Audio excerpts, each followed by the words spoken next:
Keep it pyro. Monday Night Business with me, Jay Fresh. Pyro Radio between 5 and 7. Now, my first special guest on tonight's show is a guest that I feel like this connection's been a long time in the coming, because I've definitely been supporting and seeing what he's been doing for a long, long time. But on the phone line, finally, we made it happen for 2021. Genesis Elijah, what's happening, man? How's it going, brother? Are you good? Do you know what? I'm really good. I've got my glass of water right here. Like, I am ready to go. Yeah. But I am having problems eating food and eating enough meals in lockdown. Is that something that you're finding yourself as well? Do you know what? When the beginning of lockdown, I was eating way too much, just bored eating. Now, it's like I've just gone off food, man. Like, I'm eating like one meal a day, if that. And I'm just like, and it's a chore as well. It's just like, I don't even know why I'm doing this. And usually I really do like, I mean, I do enjoy my food, but now I'm just like, there's no need for it. My body's not using any energy, so it's just like there's no reason for me to eat. Yeah, I hear that, man. I mean, it does feel like we're on that little bit of like a Groundhog Day deja vu, like the hamster wheel, the whole thing. How are you managing to kind of keep yourself focused, but also kind of, you know, not bored, if I can say that, because it's difficult out there? I think because I've given myself like a task this year. So it's keeping me focused, and it's giving each week has a different goal. So it's allowing me to kind of never be stuck in a rut, really, and it's always giving me work to do as well. So I'm never really bored. I've always got stuff to do, even if I don't feel like doing it. I've got goals and deadlines. So my routine is quite good, man. My work rate is up at the moment. Sick. That's what I've been saying to other people. That sense of structure and routine and like goals, objectives, even if it's something simple during the day, like it can really help kind of drive you forward, man. But that kind of commitment and focus, you know, to your graft and consistency, that's really kind of fed into like your musical career. And for anyone who's listening, who's perhaps only come across you as an artist in the last couple of years, you've been putting in the work for a very long time now, man. What's the biggest changes you've kind of seen and embraced across your musical journey? Because you've seen a lot. Yeah, I think someone put out, I think it was like a meme or like a quote the other day, and it was like, nowadays, to be good at music, you just have to be good at the internet. And that's kind of like the biggest change. And the barrier to entry to actually get your music out there has never been lower. So everybody can do it. There's no excuse for you to not put music out, which at the same time creates a lot of noise. I was watching this film yesterday, Ma Rainey's Black Bottom, and on Netflix, and like it's kind of showing the process of them making music. And these were like the first, I think she was the first black blues singer to record, to make a record, and like the process they had to do to make a record, to record it straight onto like the vinyl, whatever that, I mean, the acetate vinyl, whatever that was, like it was crazy. Like you really had to have money, you had to have a studio, you had to have a band. There was no one to need people to play every single instrument. You need, and with that comes the time it takes to learn every single instrument. And now we're on the exact opposite end of that spectrum, where you can really just anyone can make music really easily. So as someone who kind of came in the game, I've been doing this for like 20 years or whatever, like seeing that change on a more of a macro scale, it's been interesting, man. But it's just, I feel like anything, you just got to adapt, man. It's adaptable diet all the time, man. Definitely. And I was doing a podcast last night, and one of the things I was saying was always about evolving and embracing technology, trends, everything. Because once you lose that like fire and hunger, it's time to step away and maybe try something new. Do you know what I mean? Yeah.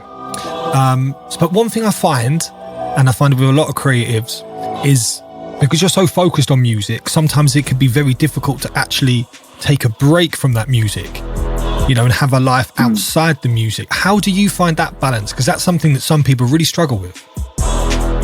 I feel like the people who are the best at what they do, there is no balance. That's part of it.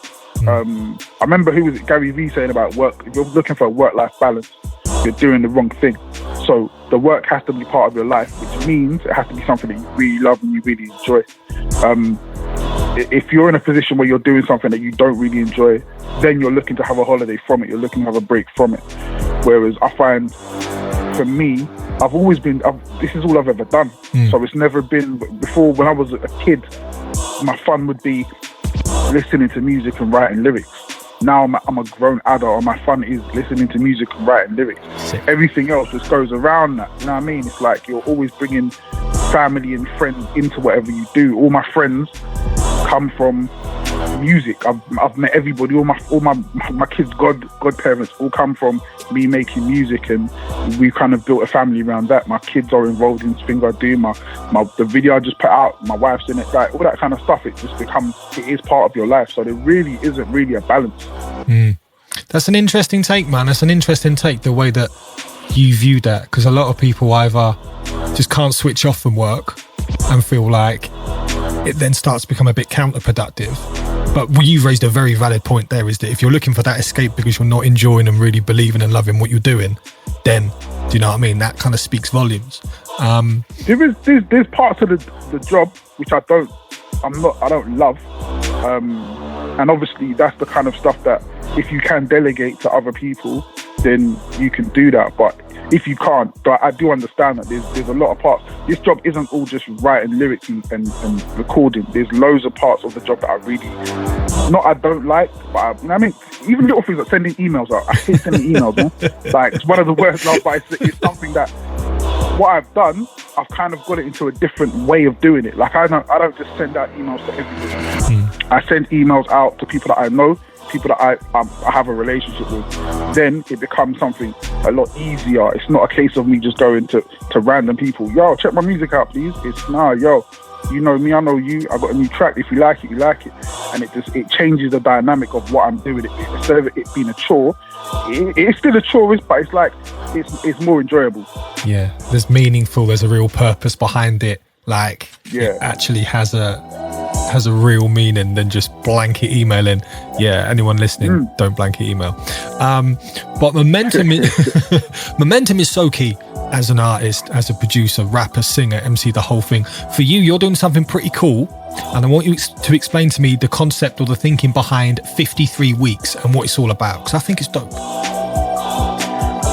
It started last year. Kind of thinking about it was there's an artist called Russ, who at one point did this same thing, put out a track every week. It was slightly different because he was like really coming up from nothing, and he was doing this thing on SoundCloud. But the process is exactly the same. The idea is putting out a song every single week, a new single every single week. One of the things that I noticed was I have a lot of music that I don't know, that's been sitting on my hard drive for a long time. So I have a song and I'll be like, oh my God, this song is incredible. I can't put it out yet. I've got to wait till I'm in the right position. I need a label behind this. I need a big budget video. And so what happens is songs just sit there for years and then just get lost. And I've found myself in a position where I'm sitting on so many songs. It's like, there's no way I'm going to get these out. Like, the way I've got it planned at the moment, putting out one album a year or two albums a year, it's going to take me a good 6 years to get all this stuff out. Not to mention, I'm making new songs every day. So then what happens? Like, we're in a situation where it just... So my idea was that, okay, look, let's clear the hard drive, let's get all these songs out, and then let's also give ourselves something to do. I figured 2021 was going to be a bust like 2020. I figured we weren't going to be going out doing shows, doing tours. So instead of, if we can't do that, then now let's just give the supporters what they want, give them new music, give people, if you're going to be sitting at home, at least give someone a soundtrack to listen to. Definitely. But like, the concept is cool. Like, you've got the consistency with the artwork as well. Like, I feel like it just works. And I myself was thinking about things differently. Like, last bit of 2020 as a producer, I wasn't really feeling to put in too much music out. Like, my head wasn't really in the right space. Like you said, the lack of live, the lack of clubs, festivals, even radio and stuff live, like, was kind of like But now 2021's kicked on. Like, I'm back into like, you know what, you've just got to get stuff out there. And what you've said again there is really interesting, because every artist has that hard drive of tunes that they thought they were sick but have forgotten about, or there's never the right time. And I'm always saying, like, put the records out, man. Like, get them out there, get that momentum. So seeing what you're doing with the 53 weeks is really sick. But what I think's really cool as well is that hustle that you've just described there is very kind of now, is what happens in this day and age. And yet we can take a step back to your roots and your history, and then we look at when you were selling CDs on the streets. So what was the art, and what was the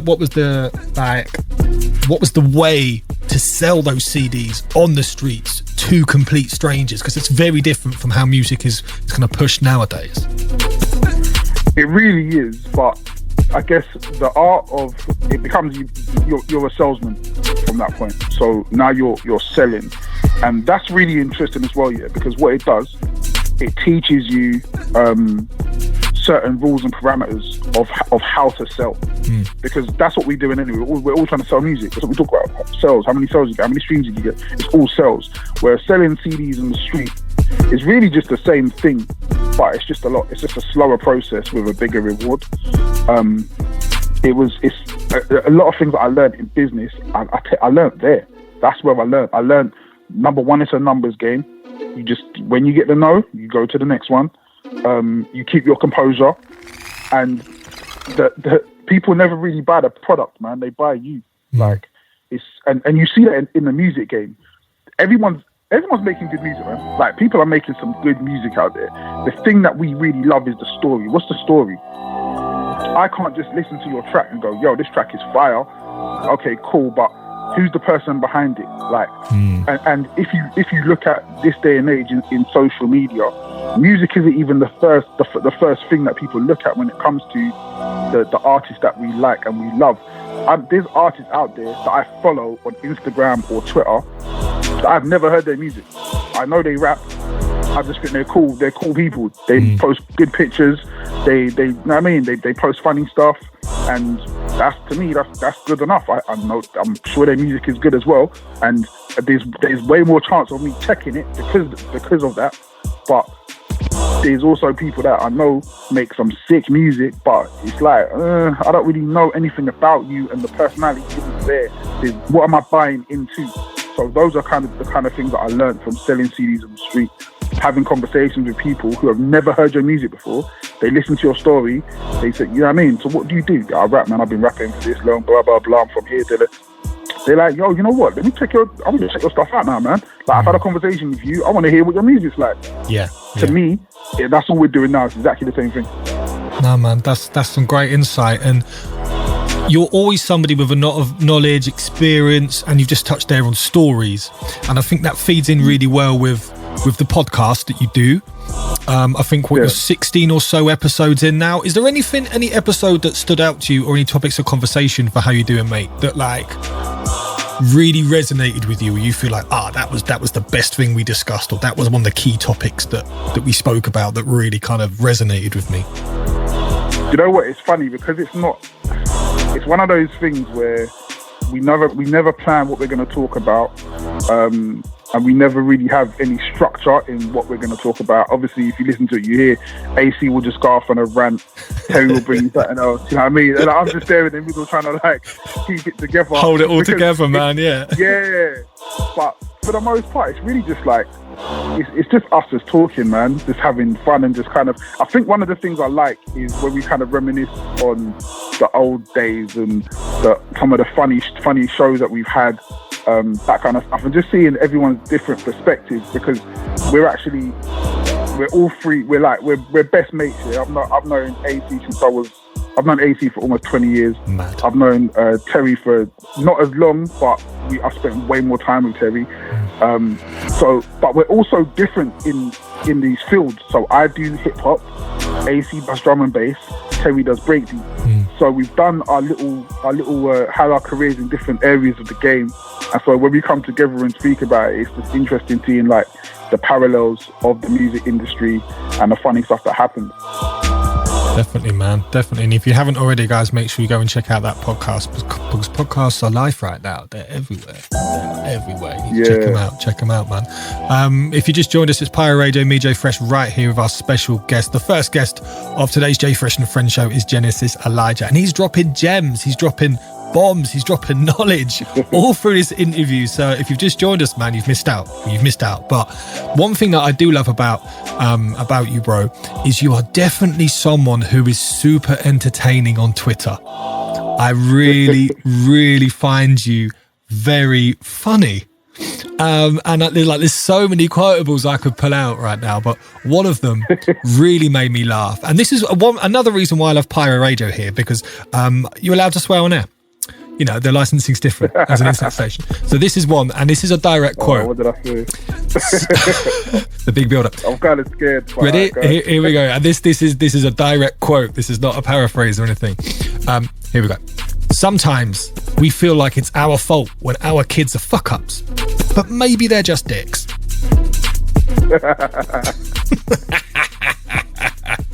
Now, you wrote that. Was that after a series of events, or was that after just one long day?